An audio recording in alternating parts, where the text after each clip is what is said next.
अब सेट है, एक सेट है हमारे पास एज अ 550 रिलेटेड पार्टी। सही है। लास्ट क्लास में हमने ये पढ़ा था कि जो रिलेटेड पार्टी के ऊपर आपने अंडरस्टैंडिंग ऑब्टेन करनी होती है ताकि आप रिस्क को आइडेंटिफाई कर सको और उस रिस्क को असेस कर सको। फिर आप बेतहाशा रिस्क आइडेंटिफाई करोगे और जैसे जैसे आप रिस्क आइडेंटिफाई करोगे उसके बाद आपने क्या करना होगा, हाँ जी, उसके अगेंस्ट आपने प्रोसीजर्स परफॉर्म करने होंगे। यहां तक बात समझ आती है। अच्छा, फिर कुछ कॉन्सेप्ट्स हैं और हम कोशिश करते हैं कि हम उन कॉन्सेप्ट्स के ऊपर थोड़ा सा काम करें। हमारे पास सबसे पहला कॉन्सेप्ट है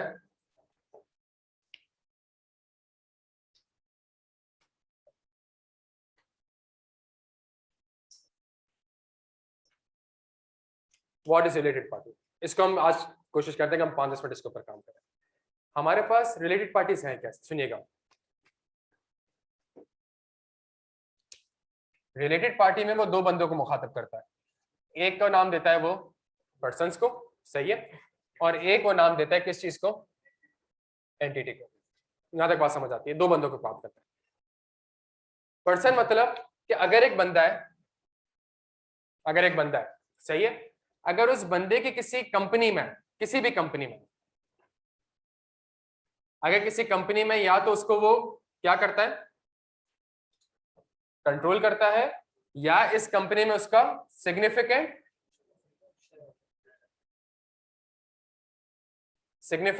इन्फ्लुएंस है या फिर ज्वाइंट कंट्रोल एंटिटी है। सही है। तो अगर एक बंदे की इन्वेस्टमेंट है किसी कंपनी में more than 50, for example Arif Habib as an individual एक कंपनी में मोर देन 50%, तो ये आरिफ हबीब और ये कंपनी आपस में क्या कहलाएंगी, रिलेटेड पार्टी। और अगर ये कंपनी इसके साथ कोई ट्रांजैक्शन करेगी तो वो भी क्या कहलाएगी। क्या ये बात समझ आती है आप सबको। अच्छा,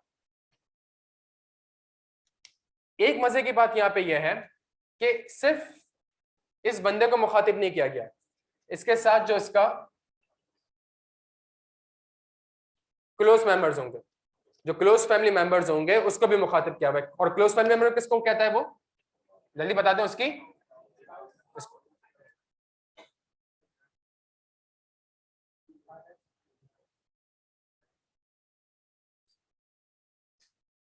तो ये बात समझ आती है। मतलब अगर आरिफ हबीब की बेगम ने उसके उसके उसके बच्चों ने, या अगर कोई उस पर डिपेंडेंट, अगर उसके वालिदैन उस पर डिपेंडेंट है, तो वो भी अगर उन्होंने इन्वेस्टमेंट करी हुई है या उनके साथ ट्रांजेक्शन किया आपने, तो वो भी क्या कहलाएंगे उसके। फॉर एग्जाम्पल आरिफ हबीब ने इन्वेस्टमेंट करी है, ठीक है, लेकिन इनके साथ भी अगर कोई ट्रांजेक्शन होंगी तो वो क्या कहलाएगी, वो रिलेटेड पार्टी ट्रांजेक्शन कहलाएगी। क्या ये बात समझ आती है आप सबको, दोस्त आप क्लियर है इस चीज के ऊपर। अच्छा, क्लोज फैमिली मेंबर ने क्लोजली डिपेंडेंट कर दो उसको, क्या ये बात समझ आती है। एंटिटी के केस में वो क्या कहता है कि अगर एक कंपनी है, अगर उस कंपनी की कोई होल्डिंग कंपनी होगी, उस कंपनी की कोई सब्सिडरी कंपनी होगी, होल्डिंग की कोई सब्सिडरी कंपनी होगी, इस कंपनी ने किसी और कंपनी में इन्वेस्टमेंट करी होगी या किसी और कंपनी ने इसमें इन्वेस्टमेंट करी होगी, तो ये सारी कंपनीज क्या कहलाएंगी, रिलेटेड पार्टी। क्या यहां तक बात समझ आती है। तो ये डेफिनेशन हमने लास्ट क्लास में पढ़ी थी। आज जो हम बात कर रहे हैं किसके एस्पेक्ट से बात कर रहे हैं, पर्सन के एस्पेक्ट से बात कर रहे हैं कि जी अगर वो बंदा किसी कंपनी में इन्वेस्टमेंट करता है, कंट्रोल करता है उसको, या तो कंट्रोल करता है या सिग्निफिकेंट इन्फ्लुएंस है, तो वो बंदा और उसके क्लोज फैमिली मेंबर भी क्या तस्वीर किए जाएंगे, उसके रिलेटेड पार्टी। क्या यहाँ तक बात समझ आती है सबके, बेहतरीन, इसको नोट करें आराम से।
देखिए अगर एक कंपनी ने दूसरी कंपनी में 60% तक इन्वेस्टमेंट करी हुई, इट मीन्स वो कंपनी उसको कंट्रोल करती है, ठीक है। बट मैंने 60% इन्वेस्टमेंट नहीं करी, कोई भी डिसीजन लेने के लिए मोर देन 50% वोटिंग राइट चाहिए होता है ना, तो अगर मेरे पास 50% या 50% ज्यादा, तो इट मीन्स मैं उसको कंट्रोल कर रहा हूँ। बट मेरे पास 50 या 60% इन्वेस्टमेंट नहीं है, मेरे पास इन्वेस्टमेंट कितनी है 20%, 25%। अगर मेरे पास इतनी इन्वेस्टमेंट है तो अब ये इन्वेस्टमेंट क्या कहलाएगी, अभी सिग्निफिकेंट इन्फ्लुएंस कहलाएगी। इट मींस मैं इन्फ्लुएंस कर सकता हूं इसके ऊपर, मैं इस कंपनी को कंट्रोल नहीं, मैं डिसीजन मेकिंग नहीं कर सकता।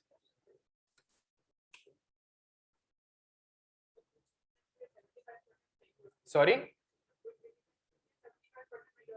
कुछ डिसीजन के लिए, बट मेजॉरिटी डिसीजंस के लिए नहीं, कुछ डिसीजन के लिए, मेजॉरिटी डिसीजंस के लिए। वही मैं कह रहा हूं, कुछ डिसीजन के लिए।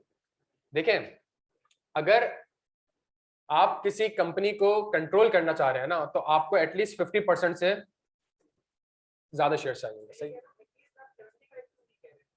मैं एटलीस्ट, अच्छा मैं एक और बात बताऊं आपको, अगर आप ये कंसोलिडेशन वगैरह के स्टैंडर्ड पढ़ेंगे ना, मैं आपको एक प्रैक्टिकल एग्जांपल देता हूं। चलो, एक कंपनी है, कंपनी ए और कंपनी, सही, कंपनी ए की कितनी इन्वेस्टमेंट है कंपनी बी में? क्या ये एसोसिएट है? क्या ये एसोसिएट है? मैं इसके ऑडिटेड फाइनेंशियल स्टेटमेंट दिखा सकता हूं आपको, इस इन्वेस्टमेंट को क्लासिफाई किया हुआ है इन्वेस्टमेंट इन एसोसिएट्स। 1% होल्डिंग है, शायद लेस देन 1% है। क्यों?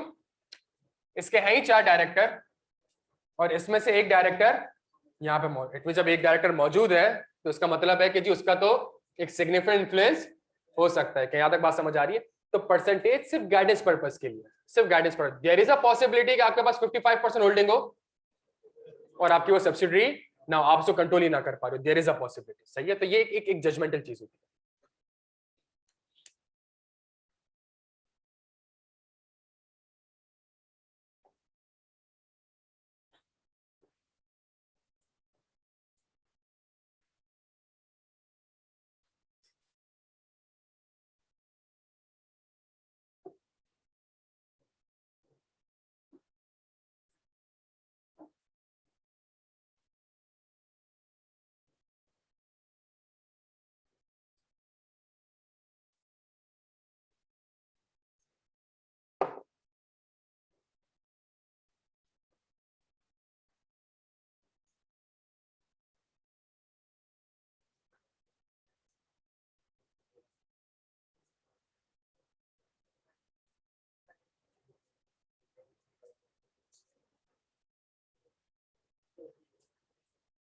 बच्चों यहाँ तक क्लियर है सारे?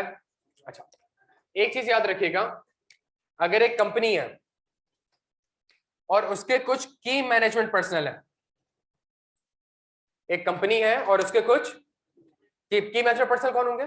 चपरासी नहीं, board of director, chief executive, chief CFO, जो कि नॉर्मली पॉलिसीज वगैरह में पार्टिसिपेट करते हैं। तो अगर उसके जो की मैनेजमेंट पर्सन होंगे वो भी इस कंपनी के क्या कहलाएंगे प्यारे बच्चों? रिलेटेड पार्टी कहलाएंगे। क्या यहां तक बात समझ आ रही? प्लस इन की मैनेजमेंट पर्सन के भी जो क्लोज फैमिली मेंबर्स होंगे वो भी इसके क्या कहलाएंगे? रिलेटेड। अगर डायरेक्टर की बेटी के साथ कोई ट्रांजेक्शन की जा रही है, डायरेक्टर की बेगम के साथ कोई ट्रांजेक्शन की जा रही है, तो ये भी क्या कहलाएगी? भाई देखे ना, एक कंपनी की कार है, वो डायरेक्टर को बेचेगा तो डिस्क्लोज करना पड़ जाएगा। तो नॉर्मली होता क्या था, किसी और के नाम पे वो ट्रांसफर कर रहे होते थे। तो स्टैंडर्ड ने कहा कि नहीं जी, अगर उसके क्लोज फैमिली मेंबर के साथ भी आपने ट्रांजैक्शन करी है तो वो भी किसमें तस्वुर की जाएगी? रिलेटेड पार्टी में। यहाँ तक बात समझ आती है? अच्छा जी, जी सर।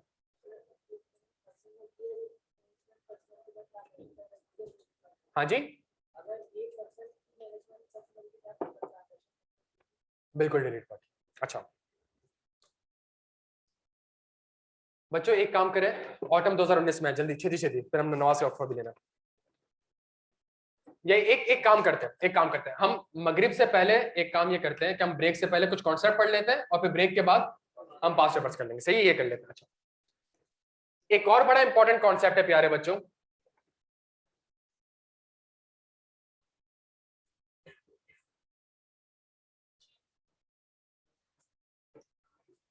एक और बड़ा इंपॉर्टेंट कॉन्सेप्ट है जिसका नाम है आर्म्स लेंथ। सही है, ये आर्म्स लेंथ होता क्या है कि जब भी आप रिलेटेड पार्टी के साथ क्या कर रहे होंगे, ट्रांजैक्शंस कर रहे होंगे, सुनिएगा मेरी बात को, तो क्या वो आर्म्स लेंथ में है कि नहीं? आर्म्स लेंथ होता क्या है कि जो ट्रांजैक्शन आपने अनरिलेटेड पार्टी के साथ करी है, कि क्या उसी टर्म्स एंड कंडीशन में आपने रिलेटेड पार्टी के साथ करी है, या फिर अगर उसी टर्म्स एंड कंडीशन में आपने रिलेटेड पार्टी के साथ भी करी है तो वो ट्रांजैक्शन क्या कहलाएगी? अगर मैंने रिलेटेड पार्टी को सेल करी है 100 रुपए की और मैं अपने नॉर्मल कस्टमर को भी कितने की सेल करता हूं, 100 रुपए की, तो ट्रांजैक्शन क्या कहलाएंगी? Arms length. क्या यहां तक बात समझ आती है? अच्छा सुनिएगा मेरी बात गौर से। फाइनेंशियल स्टेटमेंट IAS 24 ये कहता क्या है? ये मैनेजमेंट को ऑप्शन देता है कि अगर आप चाहें तो एफएस में क्या कर सकते हैं, डिस्क्लोज कर सकते हैं। क्या डिस्क्लोज कर सकते हैं कि रिलेटेड पार्टीज के साथ जो ट्रांजैक्शंस हुई हैं वो किसमें हुई हैं? सुनिएगा मेरी बात को, रिलेटेड पार्टीज के साथ जो ट्रांजैक्शंस हुई प्यारे बच्चों वो किसमें हुई हैं? वो आर्म्स लेंथ हुई है। क्या मैनेजमेंट ऐसे कोई लाइन फाइनेंशियल स्टेटमेंट में डिस्क्लोज करती है, या फिर अगर नहीं करती तो मिस स्टेटमेंट नहीं है? क्यों मिस स्टेटमेंट नहीं है? ऑप्शन दिया हुआ उसको कि जी आपकी ऑप्शन है कि आप ये चाहे तो कह सकते हैं कि जी क्या ये ट्रांजैक्शन आर्म्स रिलेटेड पार्टी से जो ट्रांजैक्शन हुई है क्या वो आर्म्स लेंथ में, अगर आप चाहें तो शेल्डर को बता सकते हैं कि क्या ये रिलेटेड पार्टी से ट्रांजैक्शन आर्म्स लेंथ में है। तो या तो मैनेजमेंट इसको डिस्क्लोज करेगी, या तो मैनेजमेंट कहेगी हाँ जी मैं डिस्क्लोज करना चाह रही हूँ कि मैंने रिलेटेड पार्टी से जो ट्रांजैक्शन करी है वो, फॉर एग्जाम्पल हम ऐसे से ऑडिट करते हैं तो उन्होंने एचबीएल से लोन लिया हुआ है, रिलेटेड पार्टी है एचबीएल, नेशनल बैंक से लोन लिया हुआ है, रिलेटेड पार्टी है, और दोनों कंपनीज को गैस भी गई हुई, तो उसने कहा कि भाई जो मुझे लोन जिस रेट पे मिला है ना मार्केट वालों को भी उसी रेट पे मिला है, और जितने पे मैंने उसको गैस दिए, तो मैनेजमेंट क्या करती है? डिस्क्लोज करती है कि जी the transaction with the related party has been conducted at, अगर डिस्क्लोज ना करे तो मसला नहीं था। अगर डिस्क्लोज कर दी तो इसका मतलब ये हो गया कि फाइनेंशियल स्टेटमेंट में क्या आ रहा है? फाइनेंशियल स्टेटमेंट में क्या आ रहा है? एक डिस्क्लोजर आ रहा है। क्या यहां तक बात समझ आती है? फाइनेंशियल स्टेटमेंट में एक डिस्क्लोजर आ रहा है। चूंकि फाइनेंशियल स्टेटमेंट में एक डिस्क्लोजर आ रहा है तो अब जाके क्या ट्रिगर कर जाएगा प्यारे बच्चों? आईजा 550। अब आईजा 550 आपसे कहता है कि अगर मैनेजमेंट ने एफएस में ये लिखा है कि ट्रांजैक्शंस आर्म्स लेंथ में हुई है, तो इट मींस अब आपकी जिम्मेदारी है to obtain sufficient appropriate audit evidence कि क्या ये वाकई में ट्रांजैक्शन आर्म्स लेंथ।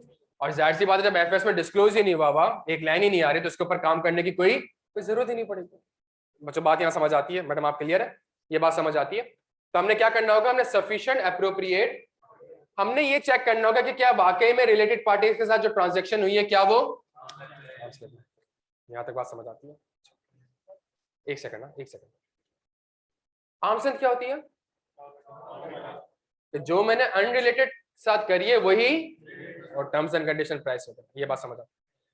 अगर मैनेजमेंट एफएस में ऐसा डिस्क्लोज करे कि transaction with the related party has been conducted at an, तो मैं एज एन ऑडिटर मुझे क्या करना है उसके ऊपर, और जब sufficient appropriate audit evidence obtain करना है तो मुझे क्या करना पड़ेगा? Audit procedures. और वो ऑडिट प्रोसीजर्स क्या होंगे प्यारे बच्चों? जल्दी से बता दें, जल्दी से बता दें, कॉमन सेंस है, जल्दी से बता दें। हाँ जी, मैं क्या चेक कर लूंगा? नहीं, जब आर्म्स लेंथ है ही ये कि क्या अनरिलेटेड के साथ जो ट्रांजैक्शन हुई है क्या वो रिलेटेड के साथ हुई है, तो सबसे पहली चीज क्या है, आप क्या कर सकते हैं? आप अनरिलेटेड पार्टी, अनरिलेटेड कस्टमर, अगर मैंने आपको सेल करी, आप रिलेटेड पार्टी है, तो वही टर्म्स एंड कंडीशन में किससे मैच कर सकता हूं? अनरिलेटेड कस्टमर से कर सकता हूं, अनरिलेटेड सप्लायर से कर सकता हूं। बच्चे कॉमन सेंस है, क्या ये बात समझ आती है आपके? तो मैं क्या कर सकता हूं, मैं अनरिलेटेड पार्टी या जो कंपनी के कस्टमर है, अगर मैंने आपसे परचेज करी, आप रिलेटेड पार्टी है मेरी, तो मैं जाकर सप्लायर के साथ देख लूंगा कि जो मेरा रिलेटेड पार्टी कि क्या दोनों की टर्म्स एंड कंडीशन सेम है कि नहीं है। क्या यहां तक बात समझ आती है प्यारे बच्चों? पहली चीज। दूसरी चीज,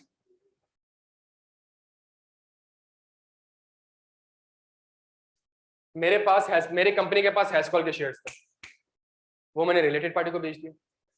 अब इसको तो आप अनरिलेटेड से मैच नहीं कर सकते ना, क्यों? तो बेच दिया भाई मैंने, 500 शेयर्स थे वो मैंने आपको बेच दिया। अब इसको मैं अनरिलेटेड कस्टमर, अनरिलेटेड सप्लायर से, तो अब इसका तरीका क्या है? कैसे पता चलेगा कि आर्म्स लेंथ पे?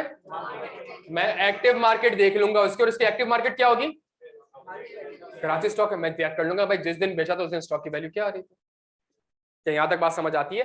फिलहाल मैं आपको सिर्फ 2 प्रोसीजर्स पढ़ा रहा हूँ प्यारे बच्चों, कॉन्सेप्ट समझाना था और सिर्फ 2 प्रोसीजर पढ़ाना था, आगे जाके हम उसको ज्यादा पढ़ेंगे इंशाल्लाह। यहाँ तक बात समझ आती है। अगर रिलेटेड पार्टी के साथ कोई ट्रांजेक्शन होती है तो मैनेजमेंट के पास ऑप्शन है एज पर IAS 24 कि क्या वो शेयर होल्डर को बताना चाह रही है कि भाई ट्रांजेक्शन किस पे हुई है, आर्म्स लेंथ पे, क्या ये स्टेटमेंट देना चाह रही है। अच्छा, ये ऑप्शन क्यों रखा हुआ है, बिकॉज नॉर्मली एक कॉस्ट वाली एक्सरसाइज है ना, टाइम लगता है, आप एक एक ट्रांजेक्शन को बैठ के देखो कि क्या ये वाकई में आर्म्स लेंथ है कि नहीं। तो स्टैंडर्ड कहता है डिस्क्लोज कर दो, ऑप्शन है, अगर चाहो तो डिस्क्लोज कर दो कि भाई ट्रांजेक्शन किस पे हुई है, आर्म्स लेंथ पे हुई है।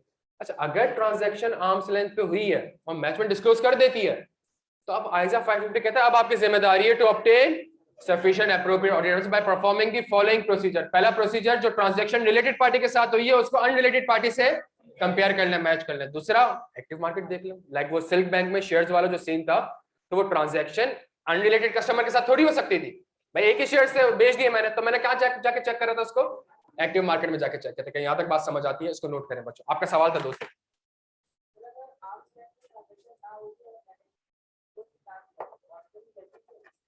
अगर तो आर्म्स लेंथ में ट्रांजैक्शन नहीं है तो फिर कौन सी ट्रांजैक्शन हो गई, तो वहां तो वैसे ही ऑडिट प्रोसीजर परफॉर्म करने आपको।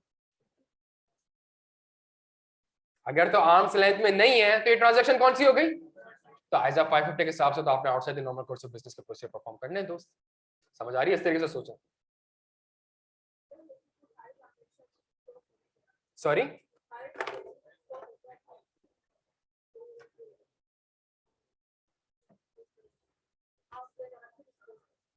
नहीं, रिलेटेड पार्टी के साथ ट्रांजैक्शन है उसके ऊपर मैनेजमेंट के पास ऑप्शन है कि क्या वो उसको यूं डिस्कस करना चाह रही है कि मैंने रिलेटेड पार्टी से जितनी भी ट्रांजैक्शन करी है वो आर्म्स लेंथ में करी। ट्रांजैक्शन डिस्क्लोज करूंगा कि मैंने सब्सिडी से 100 रुपए का माल खरीदा, ये एक और डिस्क्लोजर है कि जो मैंने 100 रुपए का माल खरीदा है ये आर्म्स लेंथ पे। इसका मतलब है कि अगर मैं किसी और से भी खरीदता तो 100 रुपए का ही खरीदा। दोनों अलग अलग डिस्क्लोजर है।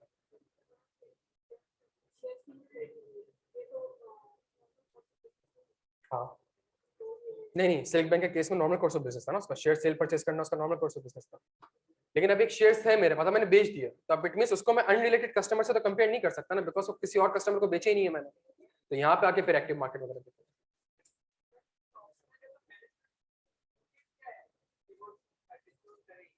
भाई देखे ना, कल को फॉर एग्जांपल शेयरहोल्डर AGM में सवाल पूछ ले कि जो प्रॉफिट आया है इसमें से शेयरहोल्डर के, इसमें से आपने रिलेटेड पार्टी का प्रॉफिट कितना है, तो मैनेजमेंट कहती है भाई कोई भी प्रॉफिट नहीं रिलेटेड पार्टी का, जो शेयरहोल्डर के साथ ट्रांजैक्शन नहीं है, रिलेटेड पार्टी से ट्रांजैक्शन नहीं है, आर्म्स लेंथ।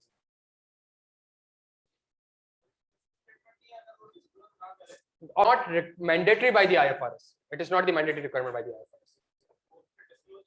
ना करें तो ऑप्शन दिया हुआ है ना उसमें।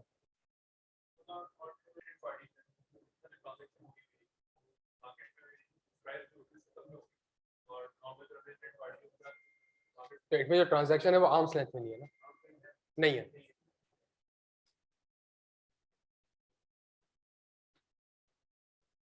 यहाँ तक क्लियर है बच्चों सारे।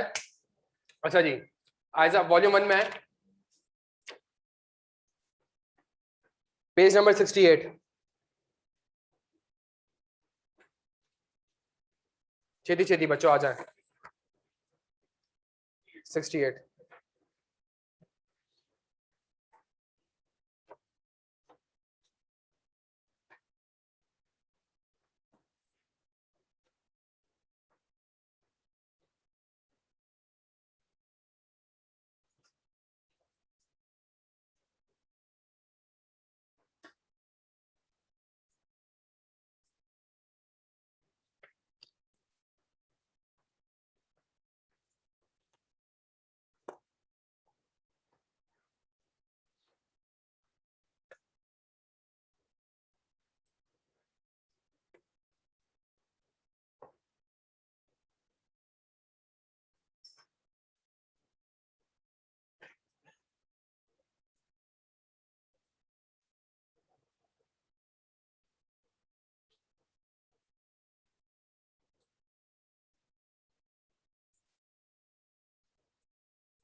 Arms length transaction page number 68।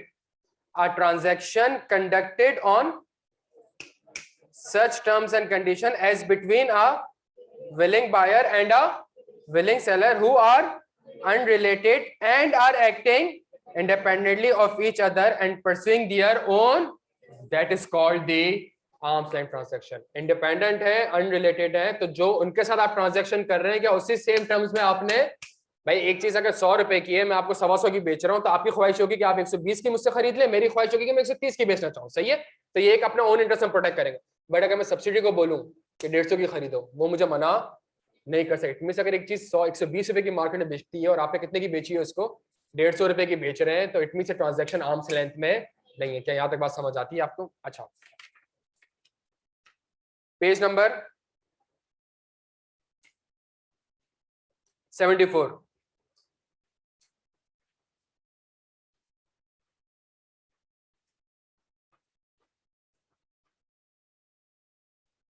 Page number 74. Assertions that the related party transaction were conducted on terms equivalent to those prevailing in an, और आर्म्स लेंथ ट्रांजैक्शन क्या है कि वो ट्रांजैक्शन जो आपने विलिंग बायर और विलिंग सेलर के साथ की हो, इंडिपेंडेंटली की हो, विदाउट एनी फोर्स की, और वो किसी भी किस्म से आपसे रिलेटेड ना हो, और दो वो अपने ओन इंटरेस्ट को क्या कर रहा होगा, प्रोटेक्ट कर रहा होगा. सुनिएगा, स्टार्ट कहां से हो रहा है. If management has made an assertion in the financial statement to the effect that a related party transaction was conducted on the terms equivalent to those prevailing in an arm's length transaction, the auditor shall obtain sufficient appropriate audit evidence about the assertion. क्या ये बात समझ आती है आपके? पहला procedure, comparing the terms of the related party transaction to those of an identical or similar transaction with one or more unrelated party. मैं तीसरा वाला पॉइंट पढ़ रहा हूं, comparing the terms of the transaction to non market terms for broadly similar transaction on an open market. Let's say stock exchange होगी, आपको जो active market होगी, आप वहां से कंपेयर कर सकते हैं. क्या ये दो प्रोसीजर आपको समझ आ रहे हैं प्यारे बच्चों? क्या यहां तक क्लियर है हम सारे? अच्छा जी, इसके नीचे एक बॉक्स बना हुआ आ रहा है, dominant influence. Indicators of dominant influence exerted by a related party includes the related party has significant business decision right, significant transaction are referred to related party for final approval, no debate by the management or those charged with governance regarding the business proposal initiated by the related party, transaction involving the related party are rarely independently reviewed and approved. क्या यहां तक बात समझ आती है? सुनिएगा मेरी बात, ये लिखा हुआ क्या, डोमिनेंट इन्फ्लुएंस का मतलब क्या है? डोमिनेंट इन्फ्लुएंस का मतलब क्या है? हाँ जी, वो कह रहा है dominant influence by the related party. और क्या चार कंडीशंस बताई है उसने, इंडिकेशंस क्या बताई है? डिसीजन एट इसके पास होगा, ये लिखा हुआ है, फाइनल अप्रूवल भी, और ये कोई डिसीजन लेगा तो कोई भी डिबेट नहीं होगा, और इसके अलावा नो इंडिपेंडेंट रिव्यू.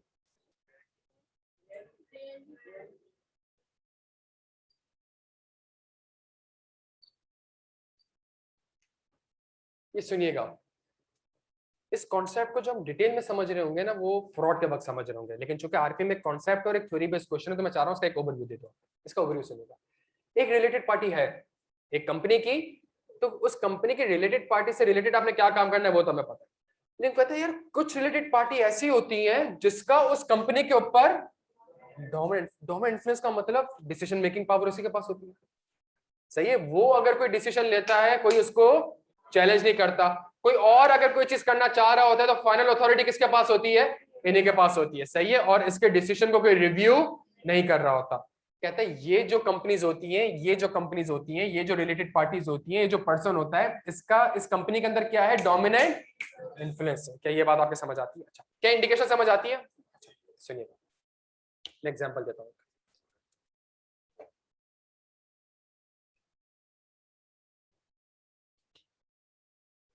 इसके 10 लिस्टेड कंपनी है,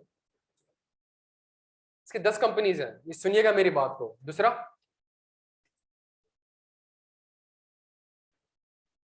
समझ आ रही है बात? अगर एक कंपनी है, सही है, और उसमें लेट से मेजॉरिटी शेयर होल्डर ये है या डायरेक्टर है ये, तो आपको पता है कि ये जो बंदा है ये इसका डोमिनेंट, क्यों? क्योंकि अगर एकेडी साहब ने कोई डिसीजन ले लिया, उसको कोई चैलेंज, कंपनी ने कोई डिसीजन लेना होगा, अप्रूव करवाना होगा, किसके पास जारी होगी?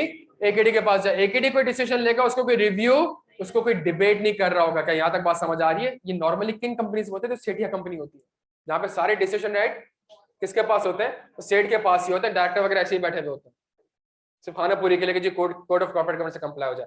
तो इस तरह की जो कंपनी होती है, इसमें सारे डिसीजन मेकिंग किसके पास होते हैं प्यारे बच्चों? इन ये रिलेटेड पार्टी तो है, लेकिन साथ में ये क्या है? इसका डोमिनेंट इन्फ्लुएंस है। ये इस कंपनी में सिग्निफिकेंट इन्फ्लुएंस कर सकती है। जब एक बंदा एक कंपनी में सिग्निफिकेंट इन्फ्लुएंस कर सकता है, तो इट मींस वो बंदा इस कंपनी में क्या कर सकता है? फ्रॉड कर सकता है। जब उसके डिसीजन को कोई चैलेंज नहीं कर रहा, जब उसके डिसीजन को कोई चैलेंज, मैं आपको एक एग्जांपल देता हूं, मैं कंपनी का नाम नहीं लिखूंगा, बल्कि मेरे ख्याल से उसके एफएस लिस्टेड है, उसमें डिस्क्लोज भी हुआ है। ये नाम सुना है आपने? जहांगीर सिद्दीकी नाम सुना है ना सबने? इनका बेटा इसी अपनी कंपनी में क्या था?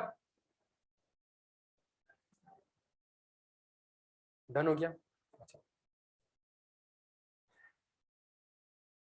इन्होंने बोर्ड ऑफ डायरेक्टर्स ने एक डिसीजन लिया कि जी फला कंपनी के शेयर्स में इन्वेस्टमेंट करनी चाहिए। सही है, इन्वेस्टमेंट करी और ठीक ठाक फायदा हुआ, ठीक ठाक फायदा हुआ। बोर्ड ऑफ डायरेक्टर ने, जेसीएल के बोर्ड ऑफ डायरेक्टर ने डिसाइड किया कि जी इस डायरेक्टर की परफॉर्मेंस बहुत अच्छी रही, तो 700 मिलियन का बोनस मिलना चाहिए इसे। जो जेसीएल के बोर्ड में बैठा हुआ है, क्या वो इस डिसीजन को चैलेंज कर सकेगा? क्या कोई कह सकेगा? भाई सेठ है, सेठ कह रहा है कि मेरे बच्चे को 700 मिलियन दो, तो जो डायरेक्टर बेचारा 2 लाख रुपए साल के ले रहा है, एक मीटिंग के 50,000 रुपए ले रहा होता है, वो क्या चैलेंज करेगा इसको? नहीं। तो उन्होंने बोर्ड ऑफ डायरेक्टर ने अप्रूव किया सब कुछ। आप समझ रहे हैं? तो इस तरह के सिनेरियोस में क्या हो जाता है, एक फ्रॉड का रिस्क एग्जिस्ट करता है, क्योंकि उसका डोमिनेंट इन्फ्लुएंस है, तो वो कोई भी ट्रांजैक्शन करवा सकता है, वो किसी किस्म के भी ट्रांजैक्शंस को इनिशिएट करवा सकता है। क्या यहां तक बात समझ आती है आपके? तो ये हमने नहीं पढ़ा हुआ ना अभी, लेकिन चूंकि एक चीज कॉन्सेप्ट आ रहा है, एक वर्ड आ रहा है, हमने सोचा इसको हम यहाँ पे आज एक थोड़ा बहुत ओवरव्यू ले लें। क्लियर है हम सारे यहाँ पे? अच्छा जी, अब हमने क्या करना है, फौरन से या, लेकिन 10 मिनट से ज्यादा नहीं प्यारे बच्चे, 10 मिनट में फौरन से है, ताकि हमने आज बहुत सारी प्रैक्टिस करनी है, छेती छेती।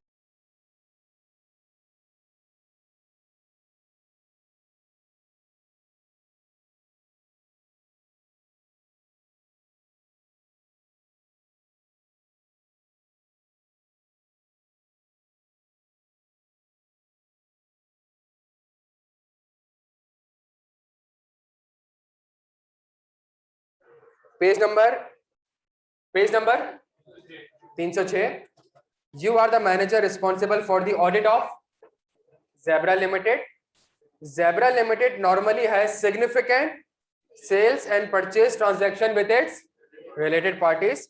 Guide your audit team regarding the audit procedures and related activities that should be performed for obtaining information relevant to identifying the risk of material misstatement associated with the related party relationship and transaction. 8 number का सवाल है, 8 minute में आपको दे रहा हूं, इसमें 3 minute आपने सोचना है, 3 मिनट आपने सोचना है, 5 मिनट लिखना है। छेती छेती स्टार्ट हो जा, फौरन से बच्चों, जल्दी छेती छेती।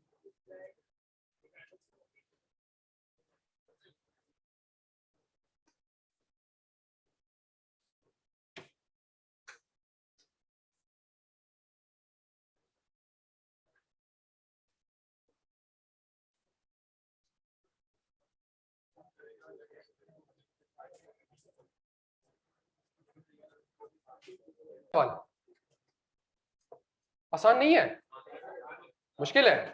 ये सवाल कहीं पढ़ा हुआ है?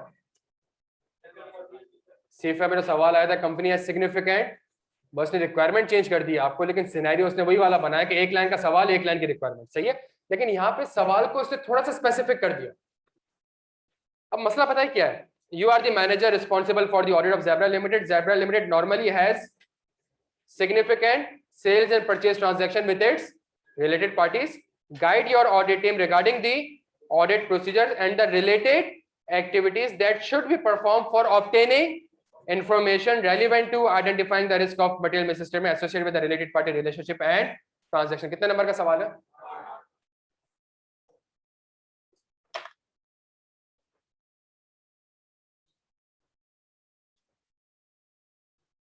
तो भाई ये तो थ्योरी बेस्ड क्वेश्चन है ना? हाँ जी प्यारे बच्चों, थ्योरी बेस्ड क्वेश्चन है ना यार, एक लाइन का सवाल है, कोई सिनेरियो थोड़ी है, एक लाइन का सवाल है, उससे थ्योरी पूछी आपसे 8 नंबर की, तो करे फिर। हाँ जी क्या लिखा मैडम आपने?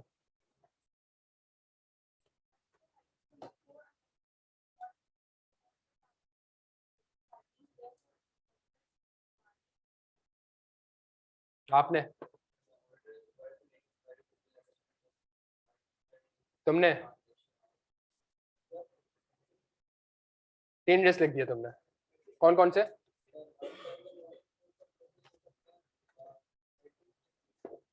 तीन रिस्क तुमने?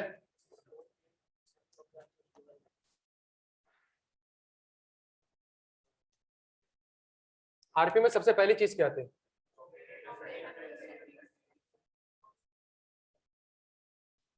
Of related party. और इसके लिए आप क्या करते थे?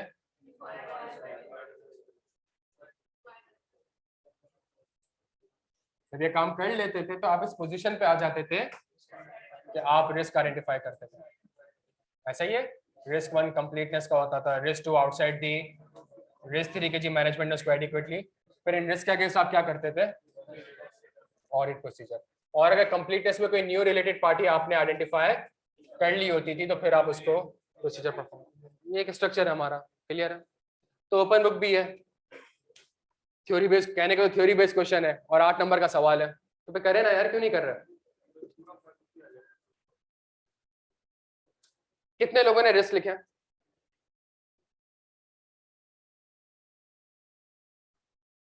कितने लोगों ने ये वाले प्रोसीजर्स लिखे? कितने लोगों ने इनके प्रोसीजर्स लिखे?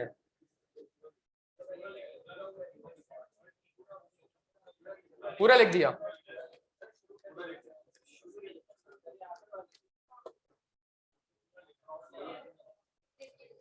सिर्फ ये लिखना था, सिर्फ ये लिखना था, ये नहीं था, लानती नहीं सिर्फ यही लिखना था। ये भी लिखा है तो फायदा नहीं है,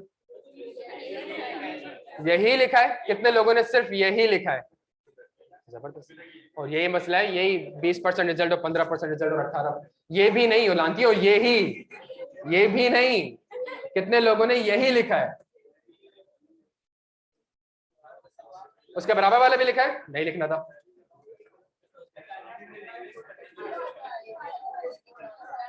अब देखे ना यार, अब ये क्या बात हुई सर, सिनेरियो बेस्ड क्वेश्चन तो बड़े आराम से हो गए, और कहने का तो थ्योरी बेस्ड। मैं आपसे कहता था ना कि जो थ्योरी बेस्ड क्वेश्चन भी आ रहा है वो इतना ट्रिकी है, इतना ट्रिकी है कि उसमें बच्चे को वो कहने को थ्योरी। आपसे हमेशा पहली क्लास में भी ये कहता था, जब आपको मैं कहता कि पहले थ्योरी बेस्ड क्वेश्चन आते थे, अभी भी आते, लेकिन वो थ्योरी बेस्ड क्वेश्चन का भी लेवल थोड़ा सा उसने मुश्किल कर दिया है। देखिए आप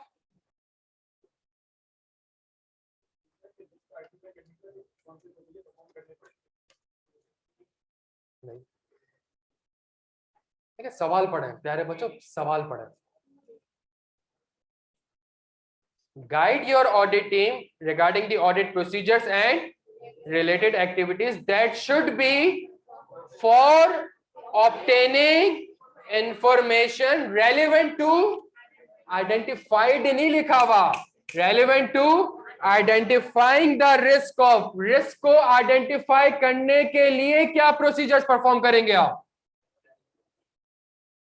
फर्क है, रिस्क आइडेंटिफाई हो चुके हैं, अब क्या प्रोसीजर करेंगे? तो फिर ये आंसर वो क्या रहा है, समझे कि जी रिस्क को आइडेंटिफाई करने के लिए क्या प्रोसीजर परफॉर्म, आइडेंटिफाइंग का वर्ड यूज हो रहा है कि रिस्क को आइडेंटिफाई करने के लिए मुझे बताएं आप क्या प्रोसीजर परफॉर्म। तो मुझे अगर रिलेटेड पार्टी पे रिस्क आइडेंटिफाई करना है तो मैं मैनेजमेंट से इंक्वायरी करूंगा कि जी मुझे बताएं नेम ऑफ रिलेटेड पार्टी, उसके साथ मुझे ट्रांजैक्शन, फिर इंटरनल कंट्रोल और फिर शेयरिंग। ये इसका आंसर था। पढ़े सवाल वापस से, सवाल वापस से पढ़े।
यार बच्चों समझ आ रहा है? सवाल वापस से पढ़े, क्या लिखा हुआ है?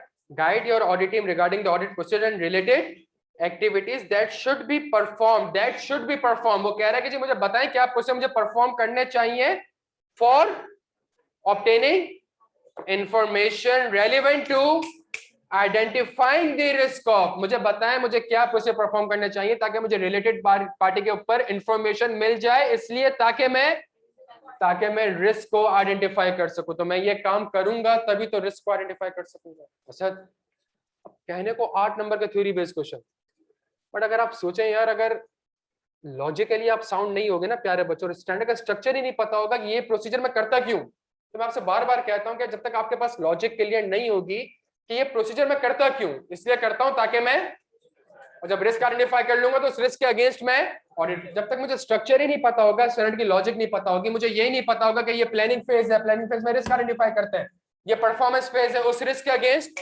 प्रोसीजर परफॉर्म करते हैं, और फिर अगर प्रोसीजर परफॉर्म करके कोई न्यू रिलेटेड पार्टी आइडेंटिफाई होगी तो नहीं। ठीक है, अगेन मैं आपसे कह रहा हूं इसको ओपन बुक कर लें, किताब लेके चले जाएं प्यारे बच्चों, लेकिन अगर स्टैंडर्ड की लॉजिक आपको, स्ट्रक्चर ही स्टैंडर्ड का अगर आपको नहीं पता, आप पेपर पास नहीं कर सकता। हालांकि आसान सवाल था, मुश्किल सवाल नहीं था, लेकिन जो बच्चे आरपी का, मैं आपसे वही कहता हूं, सिर्फ रट्टा लगाने से प्यारे बच्चों पेपर पास कर लेना। सामने किताब खुली हुई है, इससे बेहतरीन रट्टा हो सकता है? अगर आपके पास सामने किताब है और आप उसको रेफर कर सकते हो, सामने डायग्राम है, समरी है, सब कुछ है, इससे बेहतरीन तो नहीं हो सकती ना कोई चीज। बट इसके बावजूद अगर आप कंफ्यूज हो तो पेपर में मसला कहाँ आता है? टाइम पे पेपर क्यों नहीं होता? बच्चा सोच रहा होता है लिखना क्या, समझ आ रही है? ये वो रीजन होता है कि बच्चा कभी भी पूरा पेपर कंप्लीट नहीं कर पा रहा था। अगर आप कॉन्सेप्चुअली साउंड होंगे, लॉजिकली साउंड होंगे, स्टैंडर्ड का स्ट्रक्चर पता होगा आपको, तो फिर आप आराम से इस तरीके के सवाल कर सकते हो। प्यारे बच्चों को यहाँ तक बात समझ आती है? अच्छा, कितने लोगों ने ये लिखे, रिस्क लिख दिया? हम डिस्कस कर लेते हैं ना, कितने लोगों ने? सवाल का आंसर पर्पस नहीं है, सवाल का पर्पस क्या कि आपने सोचा क्या है और आपने क्यों ऐसा सोचा, वो मेन पर्पस है। जी सर, आपने क्या सोचा?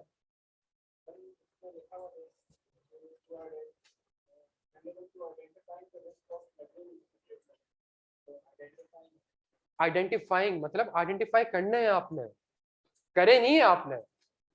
इंफॉर्मेशन लेनी है रिलेटेड पार्टी के ऊपर ताकि आप रिस्क को आइडेंटिफाई कर सके। आपने आइडेंटिफाई, अगर ये आइडेंटिफाइड का वर्ड लिखा हुआ होता है ना कि रिस्क आइडेंटिफाइड हो चुके हैं, बताइए कि आप उसे करेंगे, तो फिर आप बोले। जितने ने ये आंसर लिखा था वो क्लियर है प्यारे बच्चों? इसके अलावा और कोई चीज? तो 7 पॉइंट्स हो गए ना? वो आपसे ये पूछ ही नहीं रहा कि क्या रिस्क है, नहीं नंबर के, वो आपसे पूछ ही नहीं रहा कि क्या रिस्क है। वो आपसे ये थोड़ी पूछ रहा है कि आरपी पे रिस्क क्या है, वो आपसे पूछ रहा है मुझे प्रोसीजर्स बताओ जिससे मैं आरपी पे रिस्क आइडेंटिफाई कर सकूं। Guide your audit team regarding the audit procedures. तो आपने ऑडिट प्रोसीजर्स मेंशन करने, आपने रिस्क मेंशन थोड़ी करने थे। यहां तक बात समझ? देखिए सवाल जी, अगर जब तक सवाल में नहीं लिखा हुआ होगा ना कि ट्रांजैक्शन आर्म्स लेंथ में, तब तक आप आर्म्स लेंथ का जिक्र नहीं करेंगे, बिकॉज ऑप्शन है मैनेजमेंट के पास। अगर आप कहती हैं आपको सीफएफ का सवाल भी करा देता हूं। हाँ जी बच्चों, समझ आ रही है? तो देखिए, कहने को तो एक सिंपल थ्योरी बेस्ड क्वेश्चन है, और अगेन मैं अगर ये सवाल पढ़ता, उर्दू में ट्रांसलेट करता, आपको कहता यहां से लेके यहां तक आंसर है, आप लोग भी कहते हैं इसका आंसर यहाँ, आपके सोचने की सलाहियत नहीं बढ़ती। जब तक ऑडिट के पेपर में आपके सोचने की सलाहियत नहीं बढ़ेगी, आप पेपर पास नहीं कर सकते। जब तक आप नहीं सोचेंगे ना कि इसका आंसर क्या, लिखना टाइम, लिखने में क्या टाइम लगता है यार इसमें, असल मेहनत कहाँ पे थी? और अगर इतना ही हम पेपर में सोचेंगे तो फिर फेल हो जाएंगे। तो बस एक वक्त तक होगा जब आप सोच सकोगे, उसके बाद बोलोगे यार 5-10 मिनट का सवाल है, 6 मिनट ऑलरेडी सोच चुका हूं, जो जहन में आ रहा है, और फिर यही पेपर होता है कि आपका पेपर पूरा फक्का पूरा होता है। ऑडिट के पेपर का सबसे बड़ा मसला यही है प्यारे बच्चों कि आपने अगर सोचने पे ज्यादा टाइम लगा दिया, दो तरीके का बच्चा जो फेल होता है, एक वो जो सोचता ही नहीं है और लिखता है, जब वो सोच ही नहीं रहा तो फिर वो लिख क्या रहा है। मैं एक वो होता है जो बहुत ज्यादा सोचता है, दोनों बच्चा फेल होता है, और एक वो तो लिखता ही नहीं है। एक वो जो मुनासिब सोचे और उसको पता हो कि उसने, देखें सोचना भी एक टाइम कंज्यूमिंग एक्टिविटी है, तो रेलिवेंट सोचोगे तभी तो पूरा पेपर अटेम्प्ट कर सकोगे, इररेलेवेंट सोचते रहोगे तो कभी भी पूरा पेपर आप अटेम्प्ट नहीं। हमने असल जो मेहनत करनी है इस तरीके से मेहनत करनी है, समझ आ रही है? हमारी चौथी क्लास है आरपी की, चौथी क्लास में हमारा ये हाल है, जहाँ हम C5 का सवाल कर चुके हैं। बट मैं आपको अगेन बात, पर ऐसा नहीं है कि चौथी क्लास में आरपी खत्म हो जाएगा, आगे जाके हम कोई एज पढ़ रहे होंगे आरपी का सवाल कर रहे होंगे बैठ, मेरा वादा है आपसे। आप देख लें जो जो बातें मैं आपसे पहले कहता था वो सारी प्रूव हो रही है कि जी थ्योरी बेस्ड क्वेश्चन आएगा लेकिन उसका लेवल वो नहीं है, ये आपके सामने। मैं आपसे कहता था कि जी दो आंसर सेम है लेकिन स्ट्रक्चर डिफरेंट है तो आपको मार्क्स नहीं मिलेंगे। तो जो बातें मैंने आपसे पहली क्लास में कही थी वो, और जो मैं आपसे पहली क्लास में कहता था कि जी C5 का सवाल आपके कैफ में ये एग्जैक्टली C5 का सवाल है, उससे सवाल आप जाके चेक कर लेंगे, रिक्वायरमेंट को उससे थोड़ा सा चेंज करा है, बाकी सवाल उसने कहां से उठाया है वो C5 वाला ही उठाया है। प्यारे बच्चों के यहाँ तक बात समझ आती है सबके? बेहतरीन। किसी का कोई भी सवाल इससे रिलेटेड? चले जी, बेहतरीन।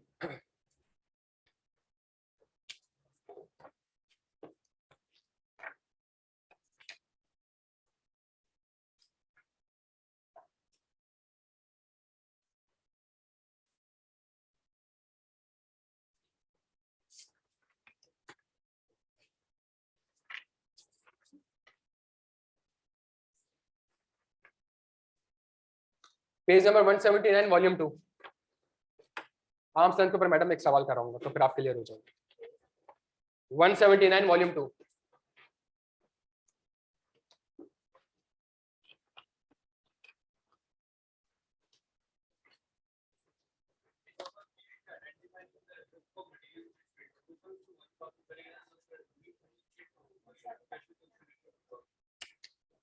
On identifying a risk, risk identify करने के लिए मुझे प्रोसीजर बता, सिंपल। सिर्फ रिस्क ऑफ मटेरियल में रिस्क आइडेंटिफाई करने के लिए आप मुझे प्रोसीजर बता दो, दैट्स इट। वॉल्यूम 2,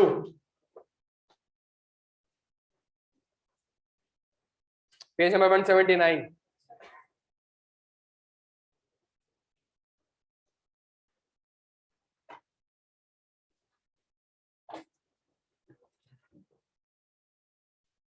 सब आगे प्यारे बच्चों, सब आ चुके? क्वेश्चन नंबर 3, ये कौन से टाइम का, अच्छा लास्ट जो हमने सवाल करा था वो ऑटम 19 का था, लास्ट जो हमने सवाल किया था कौन सा था?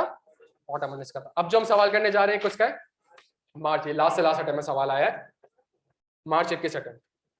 During the audit of TL, during the audit of TL, the audit senior noticed that in one of the floor of the office building, a business other than that of a TL was being run. On inquiry with the TL's management, it was identified that the floor was given to the daughter of a director for 6 months for running her. No rent is being charged as it has been a vacant floor and carries no marginal cost to TL. Evaluate the above arrangement and discuss the procedure which should be performed by the audit senior। 9 number का सवाल है, 10 minute आपके पास है, 10 minute से 4 minute आपने सोचना है, 6 minute में आप लिख सकते हैं। छेती छेती स्टार्ट हो जाए, छेती छेती। का कॉन्सेप्ट तब अप्लाई होगा जब जब वो खुद सवाल में लिख के देगा आपको कि मैनेजमेंट ये डिस्क्लोज कर रही है कि ट्रांजैक्शन किस पे हुई है, तो आपने वो प्रोसीजर परफॉर्म करने होंगे। सही है? अदरवाइज जो हमने पढ़ा हुआ है उसी को रखा हूं, मैं इसका सवाल भी कराऊंगा।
अंदर वाला ये भी नहीं चल रहा है, वो भी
यार ये सवाल आसान है, ये सवाल आसान है।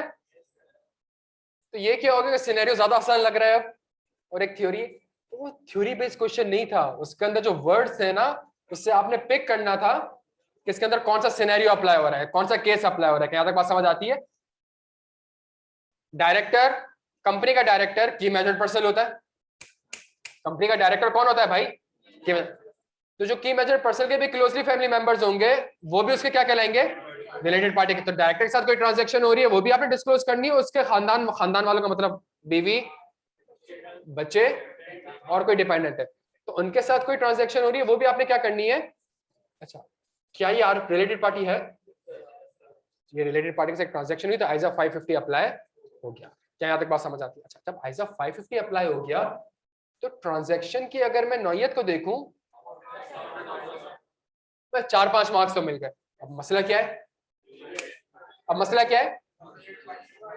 नहीं मसला ये है कि तो सवाल तो 9 नंबर का है, 8 से 9 मार्क्स का है, तो इसका मतलब है कोई और सिनेरियो भी अप्लाई हो रहा है, कोई और सिनेरियो अप्लाई हो रहा है। ये रिलेटेड पार्टी ट्रांजैक्शन किसने आइडेंटिफाई करी है, ऑन इंक्वायरी लिखा हुआ है। क्या लिखा हुआ है, पेज नंबर कौन सा था, on inquiry with TL management it was identified that, it means the related party was identified by the auditor which was not previously communicated or disclosed to the। अब आप समझ रहे हैं, इस तरह सवाल पढ़ के वर्ड्स ढूंढ के फिर आपने सिनेरियोस लिखने प्यार है। बच्चों हमारी चौथी क्लास है, हम अभी प्रैक्टिस कर रहे हैं, प्रैक्टिस खत्म नहीं होगी, चलती रहेगी हमारी। हम आगे जाके कोई और आइजा पढ़ रहे होंगे, आइजा 550 एप्लीकेबल हो रहा होगा। क्या यहाँ तक बात समझ आती है? स्टैंडर्ड आधे घंटे का था बच्चों, स्टैंडर्ड में आधे घंटे में पढ़ा था, डायग्राम बनाई थी पूरी, डायग्राम बनाने के बाद उसको फिर 15 मिनट लिंकिंग लॉजिक समझ ली, 6 घंटे 7 घंटे, फिर उसके बाद करा क्या हमने, हमने सिर्फ प्रैक्टिस करी उस चीज की, किस तरीके से सवाल आ सकते हैं और किस तरीके से सवाल आ सकता है। सीफेप के सवाल देखे, कैफ के देखे, एसीसी के सवाल नहीं कराऊंगा, तो एफ8 वाले सवाल मतलब भूल जाना आप एफ8 के। जब वो सीफेप के फाइनल के सवाल आपसे पूछ रहा है वो, तो एसीसीए में तो वो एफ8 तो भाई पूरा थ्योरी बेस ना, उसमें तो कुछ है नहीं। यहाँ तक बात समझ आती है आपके? तो ये अगर आप सवाल देखें तो बड़ा जबरदस्त सवाल था, सही है, लेकिन ये आसान था। क्यों? बिकॉज प्रैक्टिस हमने इसकी कर ली। जब तक आप प्रैक्टिस नहीं करेंगे ना, आप कभी भी सिनेरियोस को आइडेंटिफाई नहीं कर सकेंगे। यही सवाल अगर हम पहली क्लास में करते हैं, आप नहीं कर पाते, आपको समझ ही नहीं आता। तो प्रैक्टिस करते रहेंगे तो हम सिनेरियोस पिक कर सकेंगे, कौन कौन से सिनेरियोस एप्लीकेबल है। यहाँ तक बात क्लियर है प्यारे बच्चों? अच्छा जी, वॉल्यूम 2 में आ जाए। अच्छा बल्कि एक काम करें, वॉल्यूम 1 में पेज नंबर 77, जल्दी प्यारे बच्चों, छेती छेती, ऑफ नहीं, 2 सवाल हमने करना। हाँ, page number 77, page number 77, autumn 2011, volume 1। बच्चों ना करो,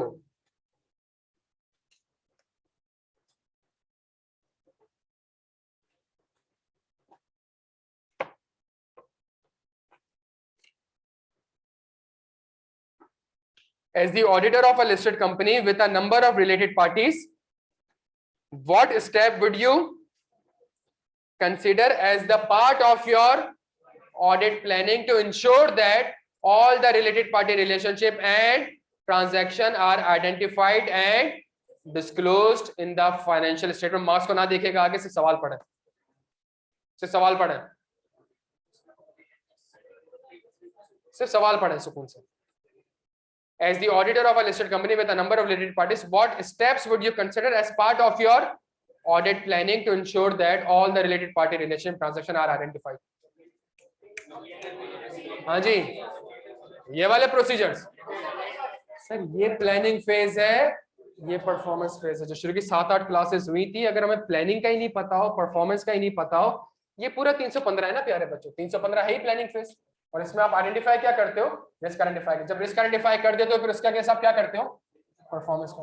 सवाल में एक वर्ड था जिसकी वजह से क्लिक हुआ कि मुझे ये प्रोसेस लिखने, और वो वर्ड क्या था, ऑडिट प्लानिंग का। जी सर,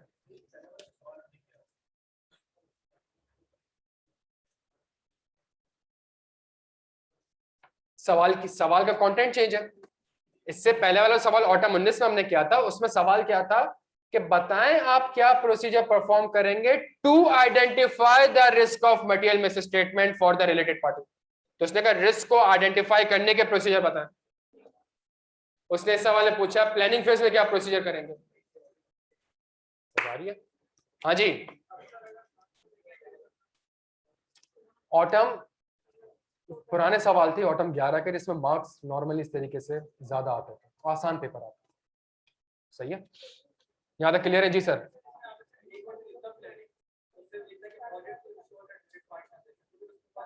वो वाली बात है। फिर अगर प्लानिंग का वर्ड नहीं होता और इस तरह का सवाल आता तो फिर अगर इसमें प्लानिंग का वर्ड नहीं होता और सवाल होता है जी क्या प्रोसीजर आप परफॉर्म करेंगे in order to ensure that सारे रिलेटेड पार्टी आइडेंटिफाइड हो, तो फिर मैं कंप्लीटनेस का प्रोसीजर परफॉर्म कर रहा हूँ। सिर्फ एक वर्ड से आपके आंसर्स चेंज हो रहे होते हैं प्यारे बच्चों, इसको सुनिएगा। वहां पे आइडेंटिफाइंग की जगह आइडेंटिफाइड लिखा हुआ हो जाता और सवाल इस तरीके से होता है कि भाई रिस्क आइडेंटिफाई हो चुके हैं उसके अगेंस्ट ऑडिट प्रोसीजर बताए तो मेरा आंसर चेंज हो जाता। समझ आ रही है? तो ये बड़ा बड़ा मैं आपसे बार बार कहता था स्ट्रक्चर के लिए नहीं होगा प्यारे बच्चों, आप नहीं कर सकोगे। जी सर। अगर किसका वर्ड नहीं होता फिर हम ऑप्टेन अंडरस्टैंडिंग वाले क्वेश्चन नहीं लिख रहे होते, फिर हम लिख रहे होते कि भाई रिलेटेड पार्टी को आइडेंटिफाई करने के लिए एक तो ये प्रोसीजर्स है मेरे पास, सही है, मजीद उसकी कंप्लीटनेस को इंश्योर करने के लिए मैं आगे वाले फिर ये भी प्रोसेस मेंशन करूंगा। सॉरी, डिपेंड करता है मार्क्स कितना है कि देखिए रिलेटेड पार्टी तो इससे भी आपको पता चल ही रही है ना, उसकी कंप्लीटनेस को इंश्योर करने के प्रोसीजर्स। क्लियर है दोस्त यहाँ पे? अच्छा जी, तो ये एक बहुत पुराना सवाल था लेकिन वही एक चीज समझाने के प्लानिंग परफॉर्मेंस में फर्क होता है, दोनों के फेजेस में प्रोसीजर्स में फर्क होता है। वॉल्यूम 2 में आ जाए बच्चों, आखिरी सवाल।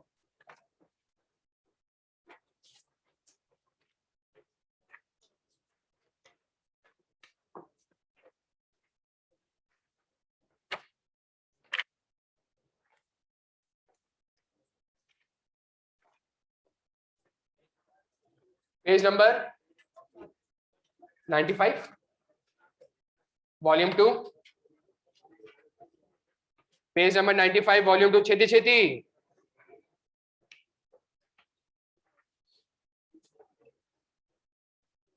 यार है बच्चों, पेज नंबर 95 वॉल्यूम 2 आ गए? समर 2014 आ गए? मास कितने? एग्रीड है? Diversified business limited is a listed company engaged in the business of manufacturing paints, pharma, and during the planning stage of the audit, the auditor has found that the company has advanced a significant amount of rupees 2.5 billion to a for the construction of an office tower. In the notes to the financial statement, it has been stated that the transaction with the related parties were carried out on an arm's length basis. 8 number का सवाल है, 8 minute आपको दे रहा हूँ, 3 minute सोचने हैं आपने, 5 minute लिखने हैं आपने, बड़ा आसान, छेती छेती। एक चीज हमेशा, कौन था ये? तुम थे? कौन था? कौन तरह से आवाज लगाई अभी?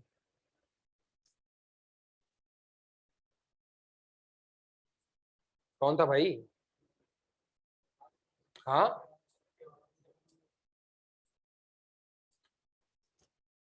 एक चीज हमेशा याद रखिएगा बच्चों, यहां इस सवाल में लिखना क्या है ये ज्यादा मैटर करता है। सुनिए, फिर अगला चैलेंज आता है कि लिख सकते हैं कि नहीं लिख सकते हैं। यहाँ पे इस स्टैंडर्ड में सबसे अच्छी बात क्या है कि आपने सिनेरियो पिक करना है कि इसमें कौन कौन सा सिनेरियो एप्लीकेबल हो रहा है। यहाँ अगर आपने सही सोचना है, फिर अगला चैलेंज है कि जिसको रिप्रोड्यूस कर सकता हूँ। बट अगर रिप्रोड्यूस में ही हमने फोकस करा सारा तो जी बस रट्टा लग जाए और पेपर में यही नहीं पता कि कौन सा सिनेरियो लिखना है कौन सा नहीं लिखना, आप पेपर कभी भी अटेम्प्ट नहीं कर सकेंगे। हमेशा याद रखिएगा इस चीज को। इस सवाल में क्या मसला है? छेती छेती। पहला मसला यह है ट्रांजैक्शन इज, क्यों? क्वेश्चन में क्या लिखा हुआ है? मैं पेंट बनाता हूं, फार्मा बनाता हूं, ट्रांजैक्शन क्या हुई है? Office tower. तो it means transaction seems to be outside the normal course of business, therefore audit shall perform. ये लिखा मैंने, तो मैंने कहा तो 4-5 नंबर हो गए। बट मैंने कहा नहीं, ये तो रिलेटेड पार्टी ट्रांजैक्शन मैंने आइडेंटिफाई करी है। ये तो रिलेटेड पार्टी ट्रांजैक्शन किसने आइडेंटिफाई, लिखा हुआ है सवाल में क्लियरली, किसने आइडेंटिफाई करी है? मैंने आइडेंटिफाई करी है। जब मैंने आइडेंटिफाई करी है तो इट मींस मैं अभी एंगेजमेंट टीम को, कितने लोगों ने ये लिखा बच्चों, कितने लोगों ने ये लिखा? जिन्होंने लिखा उनकी शक्लों पे लाना, तो ये नहीं लिखना था। क्यों? सवाल में लिखा हुआ है इतना बड़ा बड़ा, the auditor has found that, the auditor has, लिखा हुआ है नहीं लिखा हुआ बच्चों? कहां लिखा हुआ है? During the audit it has, sorry, the auditor has found that. Planning stage में पता चला है। प्लानिंग स्टेज में कैसे पता चलता है? मैनेजमेंट के थ्रू पता, मैनेजमेंट ने आपको बताया है, ये आपने नहीं identify. During the planning phase management देखिए प्लानिंग फेज में प्रोसीजर परफॉर्म इंक्वायरी करता किससे हो? मैनेजमेंट ने आपको बताया कि एक ट्रांजैक्शन हुई है। ये सुनिएगा प्यारे बच्चों मेरी बात को, समझ आ रही है? यही प्लानिंग नहीं लिखा होता, क्या लिखा होता? परफॉर्मेंस बेस कि जी during the audit the auditor has found that, the auditor has revealed that, the auditor has identified that which was not previously communicated by the. अब मेरा आंसर चेंज हो जाता, अब मैं यहाँ पे आंसर लिख रहा होता कि भाई न्यू रिलेटेड पार्टी किसने आइडेंटिफाई करी है। एक एक वर्ड इंपॉर्टेंट है सवाल में, 2 लाइन के सवाल में एक एक वर्ड इंपॉर्टेंट है प्यारे, तो समझिएगा इस चीज को। और जब इतनी मेहनत हम कर रहे हैं तो ये आगे जाके हमारा इंशाल्लाह टाइम सेव करेंगे इन सारी चीजों के ऊपर, बिकॉज हर स्टूडेंट में 3 ही चीजें, प्लानिंग और मैं आपसे एक एग्जांपल डिस्कस करूं, हम फ्रॉड का स्टैंडर्ड पढ़ेंगे तो फ्रॉड के स्टैंडर्ड में भी 3 ही चीजें, प्लानिंग, प्लानिंग में क्या होगा? फ्रॉड के ऊपर रिस्क आइडेंटिफाई करें। परफॉर्मेंस में क्या होगा?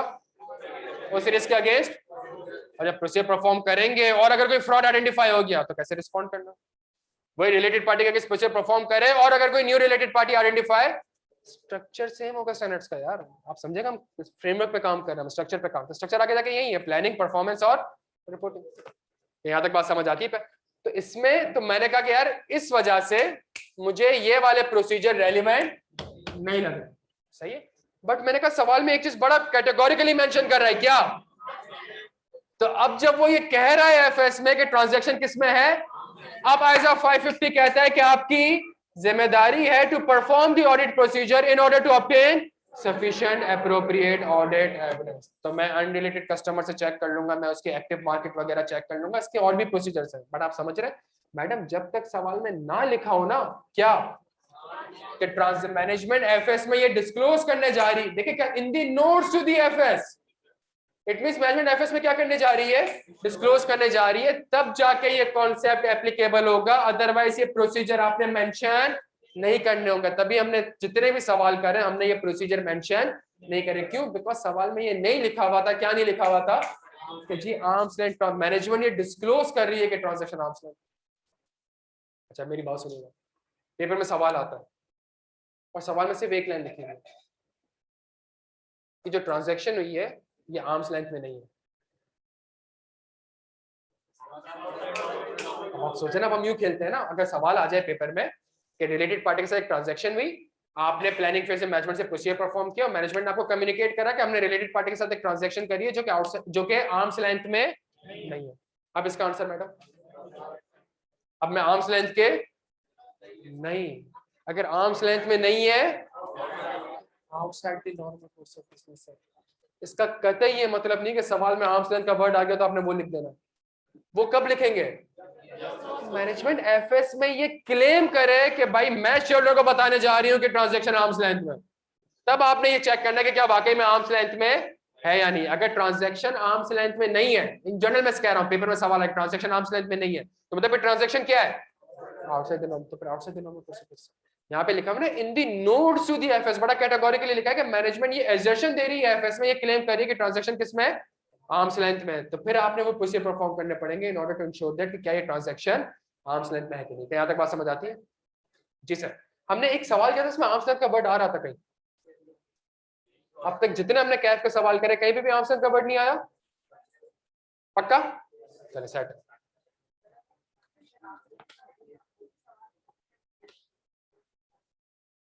हाँ बिल्कुल, इस सवाल में हमने सिर्फ वो लिखना था कि ये लिखना था? अबे दोनों लिखने थे चैंपियन, 9 नंबर का सवाल है। और अगेन ये सवाल भी किसका है? सीफएफ का है। और क्या ये ओपन बुक पॉलिसी है, बट सीफएफ में जो बच्चा फेल होता है वो क्यों होता है? उसको स्ट्रक्चर नहीं पता होता कि उसके पॉइंट्स कौन से लिखने, किताब तो होती है उसके सामने, उसको स्ट्रक्चर नहीं पता होता। क्या यहाँ तक बात समझ आती है? दोस्त क्लास खत्म नहीं थी बच्चों, यहाँ तक बात समझ आती है? तो ये इतनी टेक्निकलिटीज हैं और इतनी निटिग्रिटीज हैं कि अगर इस पे हम जब तक इन्वॉल्व हो के प्रैक्टिस नहीं करेंगे ना प्यारे बच्चों, देखिए अगेन मैं आपको बता दूं, स्टैंडर्ड पढ़ाने के बाद अगर हम सिर्फ थ्योरी बेस्ड क्वेश्चन करते हैं ना तो आपको स्टैंडर्ड बड़ा आसान लगता है, समझ कॉमन सेंस है। मैं आपको पुराने अटेम्प्ट के सवाल करा दूं और 5-6 सवाल करा दूं, थ्योरी बेस्ड करा दूं, आपको ये सवाल, आपको ये स्टैंडर्ड बड़ा आसान, हमने ये नहीं करना, सही है? जितनी भी मुश्किलात है, जो भी सोचने की सलाहियत है, सारी हमने क्लास में डिस्कस करनी, अदरवाइज पेपर जब आएगा तो आप सवाल अटेम्प्ट नहीं कर सकेंगे। हमने वर्स्ट की तैयारी करनी है। क्या यहाँ तक बात समझ आती है? चलिए जी, अपना अच्छे से ख्याल रखिएगा। एक क्विज होगा ISA 550 का, अगली क्लास में हमारा नया टॉपिक स्टार्ट है, खुदा का वास्ता मिस ना करना। वही वाली बात है, पहली क्लास मिस कर दोगे, आगे की जो 3 ड्राफ्टिंग की क्लासेस होंगी ना वो सारी मिस होंगी। सही है, तो इंशाल्लाह अगली क्लास में